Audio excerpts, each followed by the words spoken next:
persons, Dr. Kapoor, Dr. Charavagan, and Dr. Sridevi.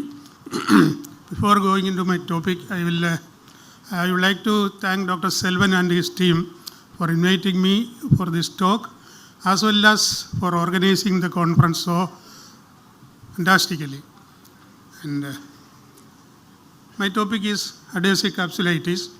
As you know, as Dr. Kapoor has already mentioned, this is one of the most common problems we encounter in our clinical practice every day.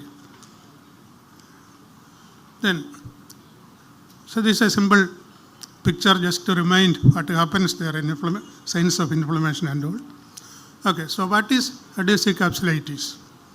It's simply, we can say that it is a combination of severe pain, inflammation, and capsular adhesions resulting in rapid onset of stiffness of the affected shoulder. So it's a simple definition. Then it results in significant impairments of activities of daily living. It produces severe sleep disturbances, and it is commonly known as frozen shoulder. As the name indicates, it indicates the severe stiffness of the shoulder. And now we know that it is a specific clinical entity. Then previously we used to call it as periarthritis. So are we still justified in calling it periarthritis? This term was used earlier in 1900s, and as you know, arthron means joint and itis means inflammation. So periarthron means around the joint, that is a joint capsule. So theoretically we can say periarthritis is a correct terminology. And just like when we say pericarditis, cardia means heart, pericardium means pericarditis, like that. So in 1945, Naviasar termed the condition as adhesive capsulitis, thinking that the term periarthritis is not a correct terminology. We'll come to that later. And even before that, in 1934, Codman called it frozen shoulder. Then, so how do we say whether it is periarthritis or adhesive capsulitis? So we can say that adhesive capsulitis is a specific clinical entity, whereas the so-called periarthritis is a loose term to indicate conditions like tendinitis, bursitis, etc. And in adhesive capsulitis, there is inflammation around all around the joint capsule, whereas in periarthritis, the inflammation may be confined to tendons or bursa. Then there is more of capsular adhesions in adhesive capsulitis, and the stiffness is there in all directions. All movements are restricted, whereas in periarthritis, only certain movements may be restricted. And in periarthritis, usually there is a history of injury, whereas it is not that common in adhesive capsulitis. And the adhesive capsulitis passes through the various stages. We'll see that later, whereas there is no such a staging in periarthritis. Then the frozen shoulder has a prolonged course, usually extending to 2 to 3 years, whereas the other conditions, tendinitis or bursitis, usually resolves in a few weeks or months. Then coming to the etiopathogenesis of adhesive capsulitis, we can simply say that it is usually induced by a local injury or a patch of collagen degeneration, often so trivial that the patient may not be even aware of it. Then the ensuing pain, the pain from this small injury forces the patient to restrict movements, which along with inflammation results in adhesions of the capsule. Then further movements, already there is some adhesions, and the further movements will cause microtrauma in the capsular fibers, which will again increase the inflammation and thus setting up a vicious cycle. Then coming to the pathophysiology, we can say that it is a result of many factors like autoimmune mechanism, inflammation, then there is a genetic component, there is some sort of hormonal influence. Basically, there is capsular thickening, adhesions between the fibers of capsule as well as adhesions to the underlying bone. And these adhesions and thickening is influenced by or triggered by inflammation along with some amount of synovial and capsular fibroblast proliferation. So the inflammatory component is evident from the finding of certain markers like tumor necrosis factor alpha, cyclooxidase or COX-1 and 2, then interleukin 1A, 1 alpha and 1 beta. And all these things are found in higher amounts in patients with adhesive capsulitis, indicating that there is a strong chance of inflammation. And higher incidence of HLA-B27 in these patients may suggest an autoimmune or a genetic component. Then there is also proposal that the condition can evolve into a neuropathic pain due to central sensitization. Then there is certain arthroscopic pathology. The major arthroscopic findings include subacromial fibrosis, proliferative synovitis, capsular thickening, and capsular adhesions. Then there are certain comorbidities which may act as a causative or a contributory factors. The most important is diabetes mellitus. The relation we will see later. Then hypo and hyperthyroidism both can induce mostly hypothyroidism. Then stroke, as you know, patients with a stroke have a significant increase in incidence of frozen shoulder and affected side, and coronary heart disease, Parkinson's disease, then cervical spondylosis. All these can induce adhesive capsulitis. And rotator cuff injury, the supraspinatus injury, infraspinatus injury, or some other injury, or rotator cuff tendinitis. All these can induce or tend to adhesive capsulitis. Then it is proposed that it is seen that vitamin D deficiency is a strong factor which induces adhesive capsulitis. Then immobilization from any cause, maybe due to injury, maybe due to some disease, or maybe due to debility, general debility, whatever it is, it can induce adhesive capsulitis. Then the so-called periarthritic personality, is it there? Is it a myth or a fact? Frozen shoulder patients are usually apprehensive and in physical discomfort, sometimes with disproportionate pain. And Coventry in 1953 has coined the phrase periarthritic personality, and he believed that certain personality factors can enhance the underlying collagen degeneration, especially in the highly stressed tendons of the middle-aged individuals, passing into the clinical picture of periarthritis. So that was a concept at that time, but now it is not a widely accepted term in modern medical science. But there are certain connections. One is they reduce the pain tolerance or a pain threshold of these patients. It is an accepted fact.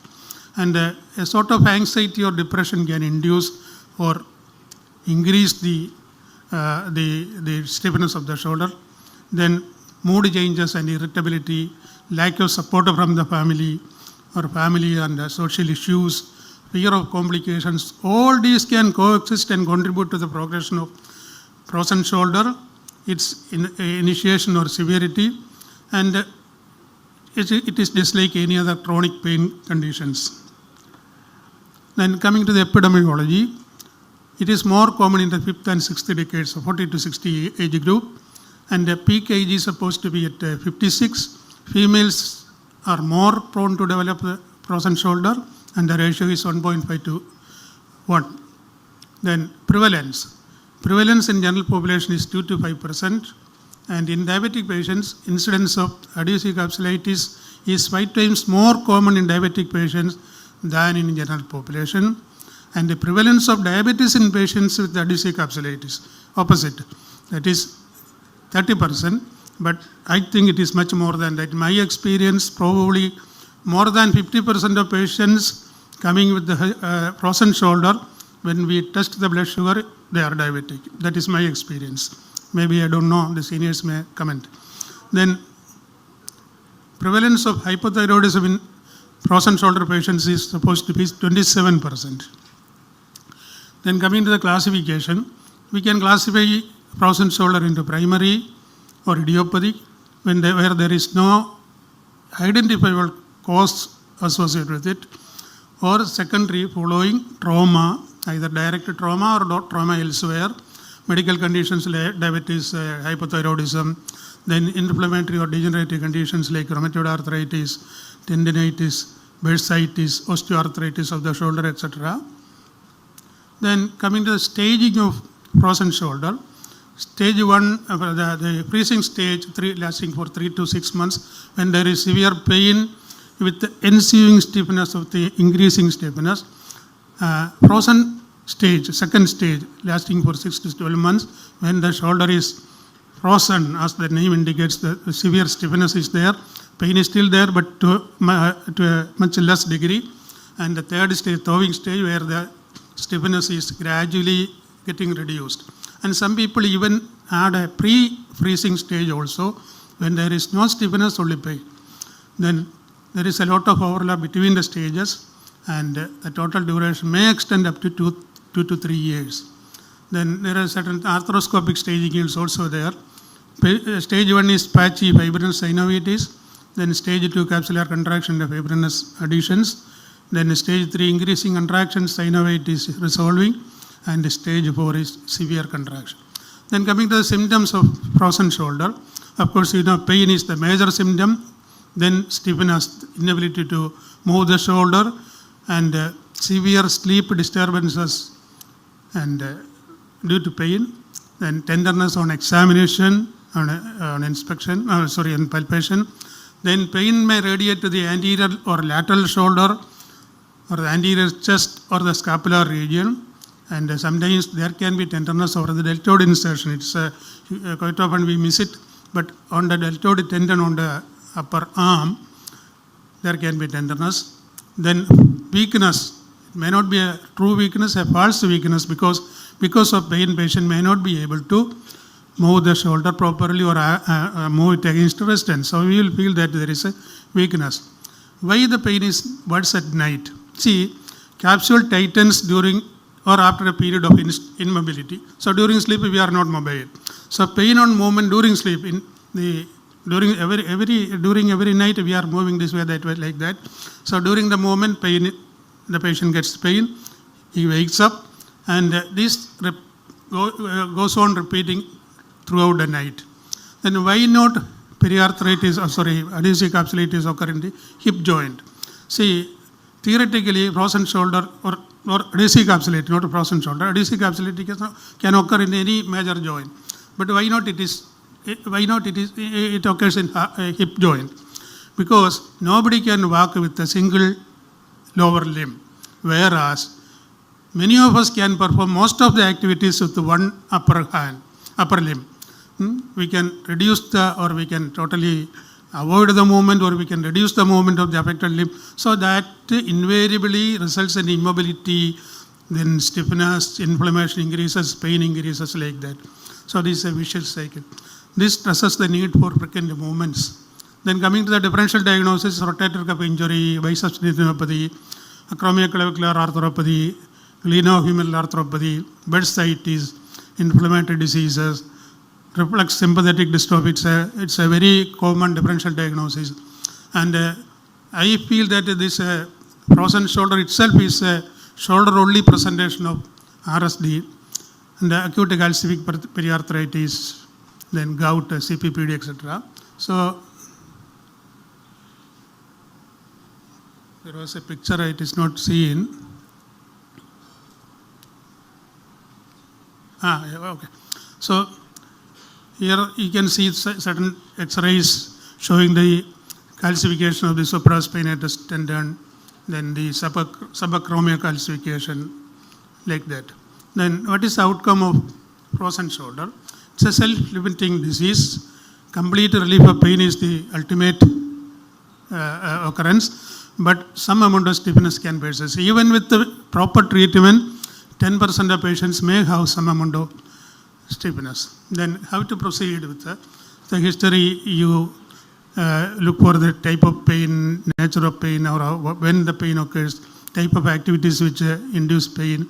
And coming to the physical examination, you check the mobility, check the tenderness, all those things, and perform special tests to rule out other conditions.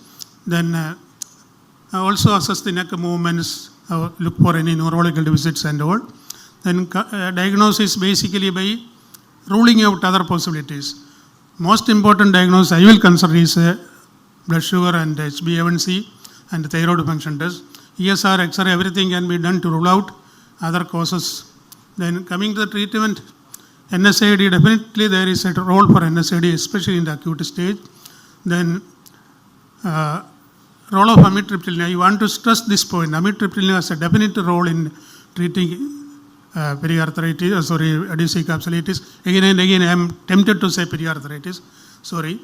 So it acts as a central modulator, pain modulator, by reducing the level of serotonin and norepinephrine. Then steroids have a definite role in the acute stage, either as an oral steroid or it can be given as a periarticular or intra-articular injection. Then manipulation under anesthesia. I used to do this when I was, after my PG days, when I was working in a health service in the district hospital Palakkad. I used to do it, but once we do it, okay, well, we get the mobility very well. But after the mobility, the patient will be having very severe pain, unable to move the arm, and negating all the advantages we got from the manipulation. So I stopped it. Nowadays, I am totally against this manipulation under anesthesia. Then hydrodilatation with 30 ml of saline, with or without steroid or local anesthetic can be tried. But again, the procedure, after the procedure, because of the large volume in a small space, the patient will be having very severe pain, and recurrence of adhesions is not uncommon. I will say it is very common. Then arthroscopic or open capsular release. The trauma will aggravate the inflammation, forcing immobility and again recurrence. This is a man who came to me some 2 months back.